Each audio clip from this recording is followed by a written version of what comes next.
ফেসবুকে bank setup আপনি কিভাবে করবেন, এই কাজটি আপনাকে এক্ষুনি শেখা উচিত। যে কোনো সময় এই কাজটি আপনার খুবই প্রয়োজন আসবে। এটা অবশ্যই আপনার প্রয়োজন আসবে। আপনি যদি ফেসবুক থেকে ইনকাম করতে চান তাহলে আপনাকে অবশ্যই এই ব্যাংক অ্যাকাউন্টটা সেটআপ দিতে হবে। তাহলে এই ভিডিওটা শেয়ার করে রাখুন যাতে সবাই শিখতে পারে যে কীভাবে ফেসবুকে অ্যাকাউন্ট অ্যাড করতে হয়। যখন আপনি মনিটাইজেশন টুলস পাবেন তাহলে আপনি এই অপশনটি পাবেন। আর কীভাবে এই সেটআপটা করতে হবে সেটা আমি আপনাদেরকে দেখিয়ে দিচ্ছি। দেখেন এখানে কি লেখা আছে, তো এখানে এরকম একটা অপশন আসবে। যদি আগে সেটআপ করা না থাকে কীভাবে সেটআপ করবেন আমি আপনাদেরকে ইনফরমেশনগুলো ধাপে ধাপে দেখিয়ে দিচ্ছি। এটা করার জন্য আপনার কয়েকটা জিনিস লাগবে: এনআইডি কার্ড, টিন সার্টিফিকেট এবং আপনার ব্যাংক অ্যাকাউন্ট নাম্বার। এই তথ্যগুলো হাতে রেখে তারপরে আপনি আবেদন করতে বসুন। দরকার লাগলে ভিডিওটা কয়েকবার দেখে তারপরে আপনি আবেদন করুন। এখন কিভাবে আপনি ব্যাংক সেটআপ দেবেন, এই জন্য আপনি এখানে সেটআপের মধ্যে ক্লিক করবেন। এখন এখানে দেখতে পারবেন আপনি এখানে নাম দেখাচ্ছে ফার্স্ট নেম, লিগ্যাল নেম। তো আমরা এখানে সঠিকভাবে এটা লিখে দিব।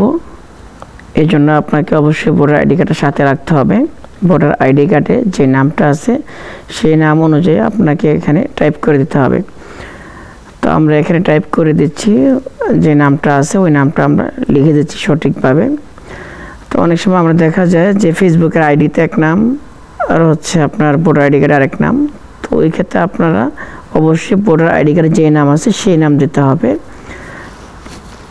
এখানে ইনফরমেশনগুলো আমরা ঠিকঠাক মতো লিখে নিব, বা না থাকলে দেখে নেব, আর যদি না থাকে তাহলে লিখে নেব। দেন এখানে আমরা জন্ম তারিখ লিখতে হবে। দেন আমাদের এখানে কান্ট্রি লিখতে হবে।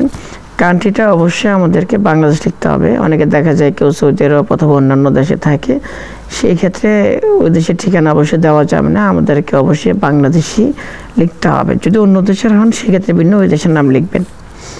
তো আপনারা ভুলে এই কাজটা করবেন না, এখানে বাংলাদেশ ছাড়া অন্য কোনো নাম দিবেন না। নামও যা আছে তাই দিতে হবে আইডি কার্ডে, এবং আপনার এনআইডি কার্ডে যেভাবে লেখা আছে ওইভাবে লিখতে হবে। এবং ব্যাংক অ্যাকাউন্ট, এখন আমরা এখান থেকে নেক্সটে ক্লিক করে নিব। এখানে দুইটি অপশন আসবে, একটি কান্ট্রি বাংলাদেশ, তো এটা বলেছি অবশ্যই বাংলাদেশ থাকতে হবে। যদি অন্য দেশ থেকে হয় তাহলে ওই দেশের লিখে দিবেন। তবে দেন হচ্ছে বিজনেস টাইপ, এখানে অবশ্যই প্রথম অপশনটা আমরা সিলেক্ট করে দেব, ইন্ডিভিজুয়াল, এটা আমরা করে নেব। এটা ক্লিক করার পরে এখন এখানে ভালো করে খেয়াল করেন এবং ভিডিওগুলো ভালো করে দেখেন, দেখে তারপরে কয়েকবার ট্রাই করে তারপরে আপনি আবেদন করেন। এখান থেকে আমরা নেক্সটে ক্লিক করে দেব। ক্লিক করার পরে আমাদের এখানে অপশনটাতে এখানে ফার্স্ট নেম, মিডল নেম দেখাচ্ছে। তো মিডল নেম আপনি চালিয়ে দিতে পারেন, যেন আপনার নাম হচ্ছে রহিম মিয়া, আব্দুর রহিম মিয়া। তো সেক্ষেত্রে আব্দুর ফার্স্ট নেম, রহিম হবে মিডল নেম, মিয়া হচ্ছে লাস্ট নেম বা লিগেল নেম। তো এক্ষেত্রে আমরা শুধু দুটো দিলে হবে, ফার্স্ট নেম আর হচ্ছে লিগেল নেম। তো প্রথম মাঝখানে আমরা না লিখলেও চলবে, আপনাদের ইচ্ছা। দেন এখান থেকে আমরা নিচের দিকে স্ক্রল করব। স্ক্রল করলে এখানে আমরা দেখা যাবে প্রাইমারি অ্যাড্রেস। তো প্রাইমারি অ্যাড্রেসটা আপনার নর্মালি আপনাদের গ্রামের নাম, পোস্ট অফিস, থানা, জেলা এভাবে লিখতে পারেন। তো আমরা এভাবে লিখে দেব। তো প্রাইমারি অ্যাড্রেসটা আমরা এভাবে লিখে দেব। তো এখানে চাইলে আপনি কপি করা থাকলে সেটা পেস্ট করে দিতে পারেন। দেন হচ্ছে আমরা এখানে সিটিতে যাব। তো আপনারা আপনাদের আপনার সিটি লিখে দেবেন, যেন ঢাকা, কুমিল্লা ইত্যাদি। দেন আমরা হচ্ছে বিভাগ বা রিজন, কোন বিভাগে আছেন, যেরকম ঢাকা, চট্টগ্রাম ইত্যাদি বিভাগ অনুযায়ী আপনার যেই বিভাগ থেকে আপনি আসছেন সেই বিভাগে লিখে দেবেন, সেই বিভাগে আবেদন করছেন। দেন এখানে আমরা এখানে পোস্টকোড লিখে দেব। তো পোস্টকোডটা হচ্ছে আইডি কার্ডের পিছনে লেখা থাকে একটা কোড, ওটা দিতে পারেন। দেন হচ্ছে ইমেল অ্যাড্রেস, দেন ফোন নাম্বার, এগুলো আমরা দেখে দিব। তারপর হচ্ছে আপনার এখানে লেখা আছে টিন নাম্বার। তো টিন নাম্বারটা আপনারা লিখে দিবেন বা এখানে টিন নাম্বারটা দিয়ে দিবেন। এখন টিন নাম্বার কোথেকে পাবেন সেটা না জানলে আমাদের কমেন্ট করে জানান, সেক্ষেত্রে আমি আপনাদেরকে একটা ভিডিও বানিয়ে দেবো টিন নাম্বার কীভাবে বের করতে হবে। তো টিন নাম্বারটা আমরা এখানে আবেদন করার পর একটা নাম্বার আসবে, ওই টিন নাম্বারটা আমরা এখানে বসিয়ে দেব। দেন এখানে আমরা বসিয়ে দেব। দেন এখান থেকে আমরা নেক্সটে ক্লিক করে দেব। ক্লিক করার পরে এখানে আমাদের এখানে অপশান আসবে, এখানে লেখা আছে ম্যানুয়াল ব্যাংক অ্যাকাউন্ট, একটা হচ্ছে পেপ্যাল। তো আমরা যদি অনলাইনে পেপ্যাল ব্যবহার করতে পারি। আর যদি ব্যাংক করতে চাই সেক্ষেত্রে আমরা ম্যানুয়ালি করব, আমরা সরাসরি ব্যাংকে করব, সেক্ষেত্রে ব্যাংক অ্যাকাউন্টটা সিলেক্ট করে নেব। তো এখানে যে নামে আমাদের পেআউটটা বা অ্যাকাউন্টটা তৈরি হচ্ছে এখানে আপনার নামটা দেখাবে, দেন এখানে কান্ট্রিটা দেখাবে, তারপর হচ্ছে এখানে দেখা যাচ্ছে সুইফট কোড। তো আমরা সুইফট কোডের মধ্যে কোন ব্যাংক, সেই ব্যাংকের সুইফট কোডটা এখানে লিখতে হবে। তো এক্ষেত্রে আমরা সুইফট কোডটা কোত্থেকে নেব আমি আপনাদেরকে খুবই সহজে গুগল ক্রোম থেকে কিভাবে নেবেন সেটা দেখাচ্ছি। আপনারা গুগল ক্রোমে আসবেন, দেন সার্চ করবেন ইসলামী ব্যাংক। এখানে আমরা টাইপ করব ইসলামী ব্যাংক সুইফট কোড, লেখার পরে এখানে সুইফট কোডটা আসবে। তো সুইফট কোডের সাথে যে সংখ্যাগুলো আছে সংখ্যাগুলো বাদ দিয়ে কপি করে নেবেন। কপি করে আমরা আমাদের এই অপশনে চলে যাব। এই অপশনে এসে এখানে টাইপ করে দেব কিংবা পেস্ট করে দেব। সংখ্যাগুলো ছাড়া আমরা এখানে পেস্ট করে দেব বা টাইপ করে বসিয়ে দেব। দেন নিচে লেখা আছে একটা লক অপশন আছে, লিক পেমেন্ট। তো আমরা এখানে এটার মধ্যে ক্লিক করে দেব।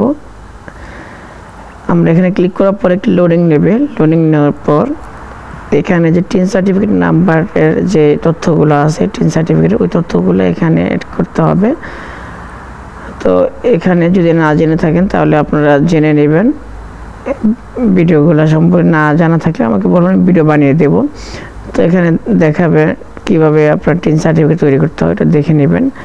দেন আমরা আসবো, দেন আমরা এখানে ক্লিক করে নেব, দেন এখানে ওকে করে দেব। এখানে ইন্ডিভিজুয়াল সিলেক্ট করা আছে, তারপরে এখান থেকে আমরা নো দিয়ে দিব, দেন ওটার মধ্যে আমরা নো করে দেব। দেন এখানে দেখেন এখানে আবার আমাকে কান্ট্রিটা সিলেক্ট করে নিতে হবে, অবশ্যই বাংলাদেশ সিলেক্ট করতে হবে, অন্য দেশ সিলেক্ট করা যাবে না। এখানে যে নামটা আছে আমরা এখান থেকে নামটা কপি করে নিতে পারি আমাদের। দেন এখানে নেক্সটে ক্লিক করে নেব, তারপর অ্যাড্রেসগুলো ঠিক আছে দেখে নেব, দেন নেক্সটে ক্লিক করে দেব। এই অপশানগুলোতে অবশ্যই ভুল করা যাবে না, এখানে কি বলা সেটা বুঝে নিতে হবে। তো আমরা এখানে প্রথম যেটা আছে 0% ওটাতে ক্লিক করে নেব। এখন এখানে আমরা যে নামটা ছিল সেটা কপি করেছিলাম, আমার নামটা, ওই ব্যাংকের নামটা, ওটা কপি করে নেব, কিংবা অথবা আমরা এখান থেকে লিখে দিব। দেন এখানে ক্লিক করে আমরা এটাকে টিক মার্ক দিয়ে দিব। আমরা টিক মার্ক দিয়ে এখানে নেক্সটে ক্লিক করলে এই ফর্মটা চলে আসবে। তো যদি এই ফর্মটা আসে তাহলে আমরা বুঝবো যে আমাদের অ্যাকাউন্টটা ঠিক হয়েছে বা আবেদনটা ঠিক হয়েছে।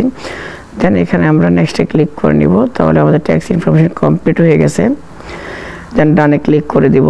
দেন এখন এখানে ক্লিক করলে একটু লোড নেবে, তারপরে দেখা যাচ্ছে যে এখানে সাকসেসফুল হয়েছে, অ্যাড হয়েছে, কিন্তু এখানে অপশনটা দেখা যাচ্ছে। তো এই ক্ষেত্রে আমাদেরকে অবশ্যই ফেসবুক থেকে বের হতে হবে কিংবা ফেসবুকটাকে ডিলিট করতে হবে। ডিলিট করলে তখন ঠিক হয়ে যাবে। তো ডিলিট করার পর আমরা আবার প্রফেশনাল ড্যাশবোর্ডে আসবো, দেন মনিটাইজেশন অপশনে আসবো। দেন এখন দেখা যাচ্ছে যেটা প্রবলেমটা চলে গেছে, আমাদের অ্যাকাউন্টটা তৈরি করা কমপ্লিট হয়ে গেছে। তো এখানে আমাদের প্রথমত আমরা স্টার সেটআপটা অটোমেটিকলি হয়ে গেছে। তো পরবর্তী যখন আপনার বাকি অপশনগুলো আসবে, ads, on reels, content monetisation, তখন বাকিগুলো অটোমেটিকলি এই পে অ্যাকাউন্টের সাথে অটোমেটিকলি কানেক্ট হয়ে যাবে।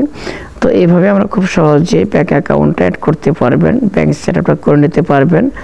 আশা করি এই ভিডিওটা আপনাদের খুবই উপকার আসবে। যদি উপকারে আসে তাহলে অবশ্যই এটাকে শেয়ার করবেন এবং সাবস্ক্রাইব করে আমাদের সাথেই থাকবেন। আর যদি ফেসবুক থেকে তাহলে অবশ্যই ফলো করে দেবেন। ধন্যবাদ আমাদের ভিডিওটা দেখার জন্য। আসসালামু আলাইকুম।